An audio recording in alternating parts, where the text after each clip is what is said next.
I went to a party recently, and needless to say, with the lockdown, my social skills were a bit rusty, so before the party, as a meticulous introvert, I made sure to replenish my arsenal of topical conversation starters by skimming through the news, browsing Netflix top 10s, and by getting up to date with all the dankest memes. Once I was there, I was pleasantly surprised to find that I was slightly overprepared. Maybe I was particularly starved for company, or maybe it was the 2 shots of Jack I pre-gamed by myself prior to attending, but I was electric. Kindling stimulating conversations around serial killer documentaries, making witty references to the freshest memes, dropping fun facts I picked up on Morgan's podcast, and making true connections with new friends that I will never follow up on. A couple of hours into the party, I was talking to this one girl, and all things considered, it was going pretty well.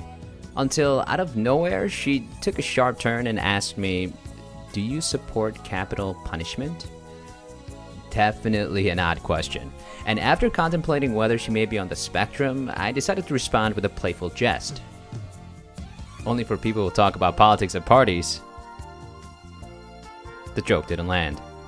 Clearly, this was an important political issue for her, so I decided to switch gears and take a more serious approach. Judging by her nose ring and colorful tattoos, I figured she's a standard liberal millennial, so I began regurgitating some facts I picked up while watching videos on the Scandinavian prison system. You know, like liberal, progressive-leaning facts like America's prison system is way behind the times, it's all about punishment, never rehabilitation, and the fact that executing prisoners in this country is actually more expensive to the taxpayers than keeping them alive. I had spewed enough shallow facts with calculated compassion that the conversation was back on track, and I really could have escaped the social interaction on a good note, but me, buzzing at an all-time high, got too comfortable and started slinging some shower thoughts out loud. We should outsource capital punishment to poor countries, you know, like those robed fellas with the goats and the Soviet-era guns. You know, they're always on about wanting to kill Americans anyway because we have McDonald's or some shit. So we should just like FedEx our death row inmates over to them because our government was going to kill them anyways, right? So why not just let the people who actually want to kill Americans do it for us for free? All we have to do is like pretend to be sad when those suckers do the dirty deed for us.